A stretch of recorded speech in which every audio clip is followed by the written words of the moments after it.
Let's start at the G7 summit in Canada, where US President Trump has cut his trip short.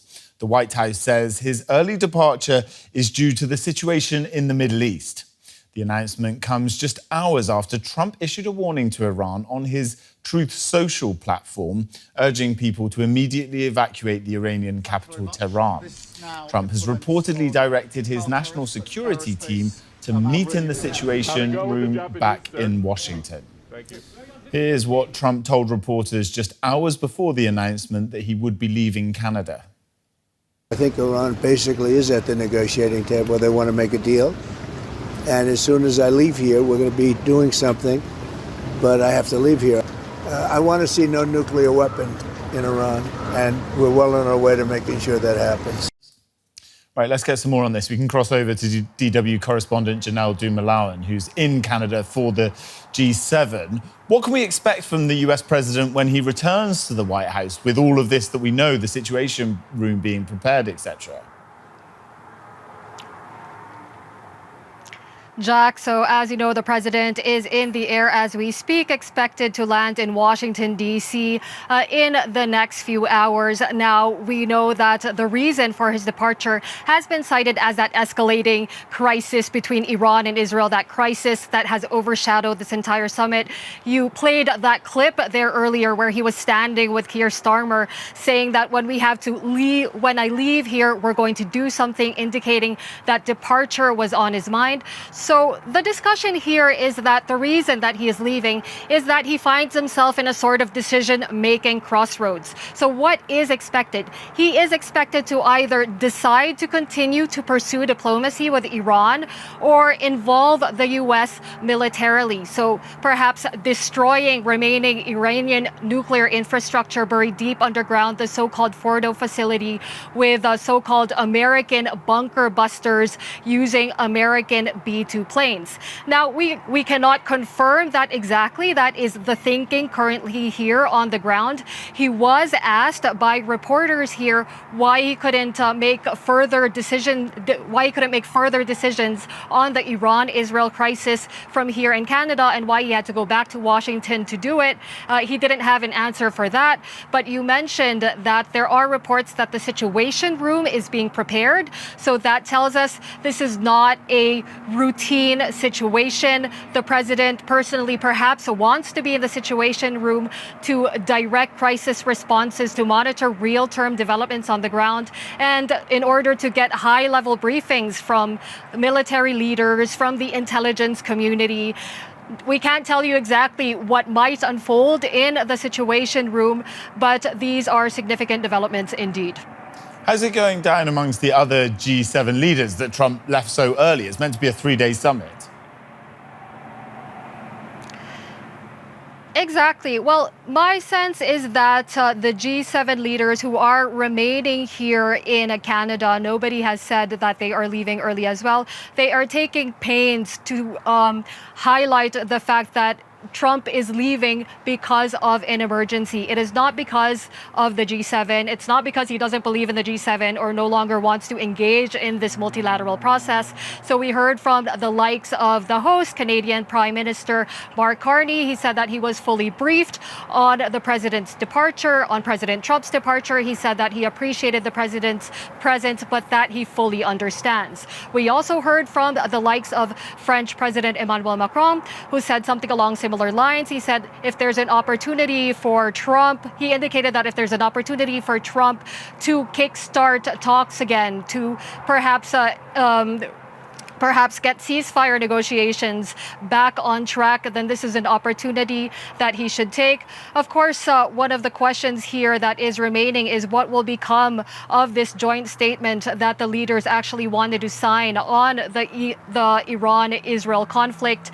There was earlier reporting to indicate that Trump was not interested in signing. There have been a few indicators since then that perhaps he has budged on that. We are still awaiting an announcement on that later tonight. But the G7 leaders' message is very much, we are going to continue with the summit. There are other leaders expected tomorrow, Vladimir Zelensky of Ukraine, Claudia Sheinbaum of Mexico, and work will continue on with them. Jannelle Dumalaon in Kananaskis in Canada, thank you so much for the update.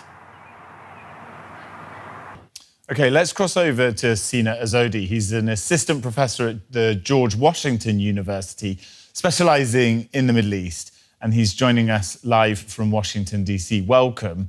Let's go first to what's happening with the G7 and Trump's return to the White House. We've heard from multiple US media reports that the Situation Room is being prepared. What do you make of that?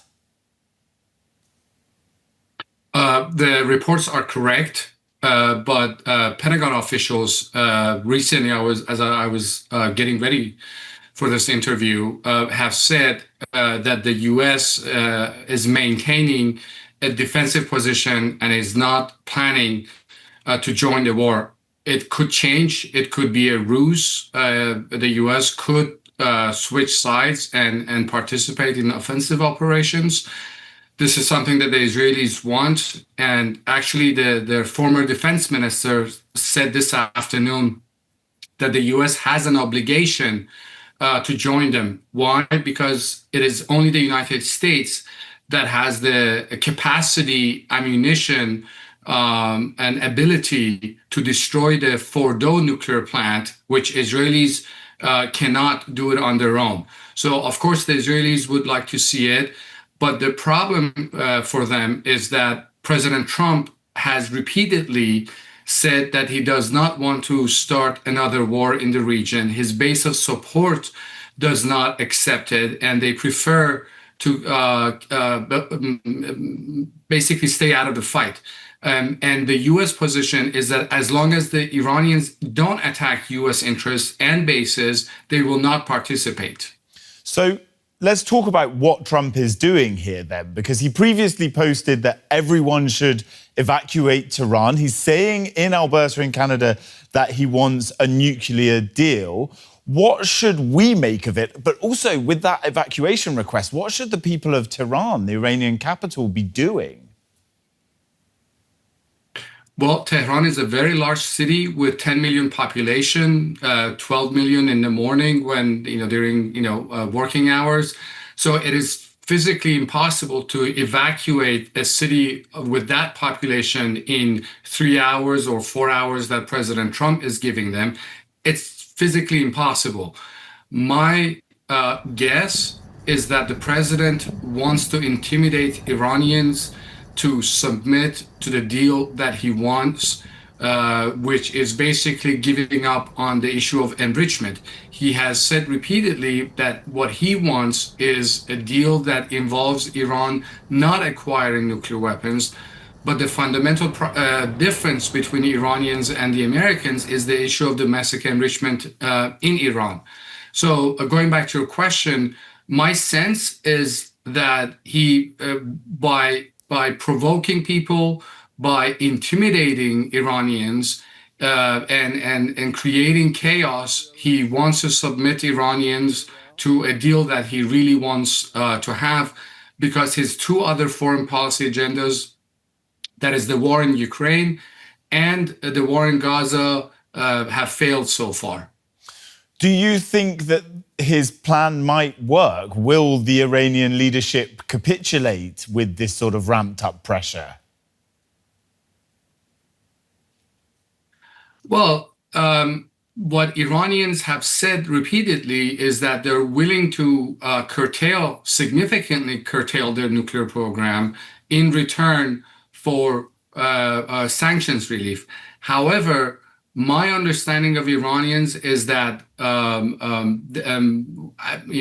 when they're being attacked, they will not submit to a deal because it really looks bad on them or any country to sign practically a surrender document as they're being attacked.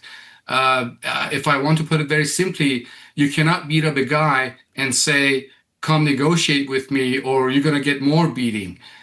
This is not how things work, and this is something that Iranian officials have said repeatedly, that they're willing to negotiate if the fighting stops. And their foreign minister said this morning that President Trump can stop this by making a phone call. Sina Azodi, thank you so much for joining us on DW News. It's great to have your insights. Okay, let's get some more on this now. I'm speaking with Arash Azizi. He's a Middle East analyst and a contributing writer for The Atlantic. He's joining us from Denver in the US. It's great to see you, Arash. It's great to be with you. So I know your parents worked at the Iranian state broadcaster, which was bombed, which we just saw. Israel says its strikes are on military targets. What do you make of what we're seeing? I mean, I don't think they even claim that they're only hitting military targets anymore. They went from Iranians, our fight is not with you, to Israel Katz, the defense minister, saying Tehran will burn, the people of Tehran will pay the price. And obviously they're hitting non-military targets everywhere. Yes, my parents did work for the state broadcaster for many years. I remember as a kid going to that beautiful glass building, which is a marvel of Iranian architecture, dates back to the 1970s, 1960s. The state broadcaster is a very nasty institution, I should say. It has some of the most hardline elements of the regime. It has actually aired disinformation against myself in recent years as a dissident. However, the last thing I'd support, having a basic commitment to rules of war, to international law, to basic decency, is that you don't bombard and kill a obviously civilian building, no matter how bad no matter how bad the politics of the place is. And you and I are both talking in a media. You're working in a media office. I've worked in a media office for years.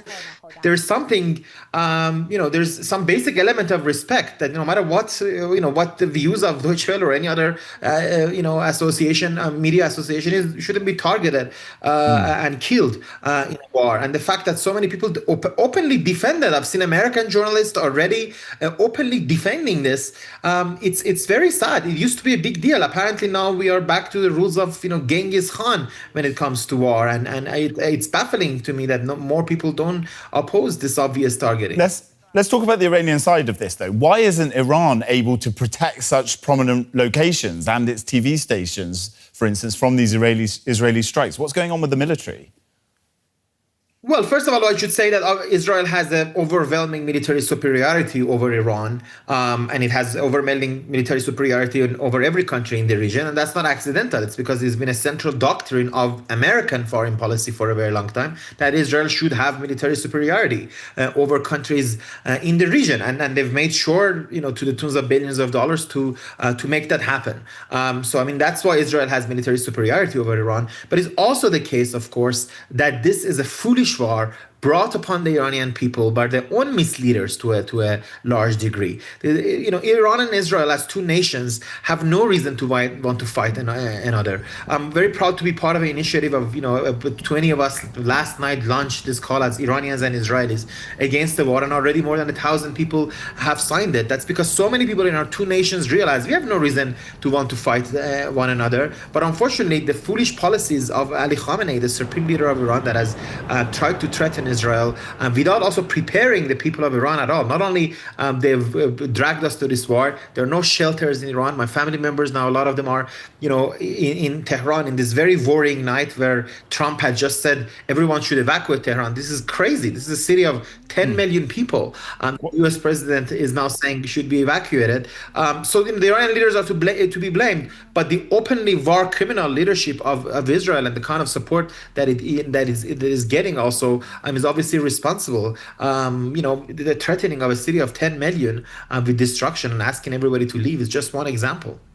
Tell me what your sense of Iranian public discourse is in the wake of these strikes on both sides. Is there a turning against the Iranian leadership, like Prime Minister Benjamin Netanyahu sort of pushes for? Not really. Let me explain to you what I mean by this. Yes, Iranians don't like our regime. We hate this regime. We hate it because it got us to this war. We hate it because it stops us from enjoying basic life. We hate it because it has destroyed our economy. We hate it because it's repressing us. We have many reasons to hate it. And no, the Israeli strikes hasn't made us all of a sudden change our mind and forget all the repression that it has meted upon us and love it. That the analysts who said that, I think we're missing a point. Maybe this, a small segment of population, this happened for war, but not broadly. But obviously, the priority of people now is to stay alive from the Israeli strikes. So people, as much as they hate the regime and Khamenei, they also hate Netanyahu. And no, it's not just a matter of staying alive. Personally, the reason we are so worried about these attacks, look, I always say we love Iran, and speaking to myself and many other democracy sort of fighters in Iran, we love Iran much more than we hate the regime. So yes, we want the regime to go, we want a democracy, but not at any price, as in we don't want a disintegration of our country, we don't want a destruction of our resources. Right now, Israel is hitting Iranian infrastructure right front and center, from South Parsa, Iranian oil fields and gas fields in the Persian Gulf, to different sort of gas depots all over the country. We spoke about the state broadcasting meeting, buildings all over Tehran, and now these threats against Tehran tonight. So, the mood in Iran, I think early on, maybe some people were happy that some of the military leaders who had the role in repression of the Iranian people before were killed. But I think quickly the tide has turned into a broad anti-war mode. People are trying to stay alive and are happy of the war that have been imposed on them really by two misleaders in Israel and Iran. Arash, very quickly, what does a diplomatic solution look like? How would that work that you've been pressing for? There can be a ceasefire at the beginning. There can be a ceasefire and ultimately a diplomatic deal in which Iran agrees to certain very serious limits on its nuclear program, up to stopping enrichment or limiting it very much. If the two sides want a deal, it's achievable. And I do believe there are elements in the Iranian regime who would want to save their country, before confrontation goes further, and who would be amenable to a deal. And especially now that it's clear the alternative to a deal is this devastating war. But every day it continues on both sides. By the way, there are also more than 20 Israelis who have killed in these attacks, and Israelis also, are hurting here. And it would be best for the interest of both nations to stop it. Arash Azizi, thank you so much for joining us. It's great to get your insights on DW News. Thanks for having me.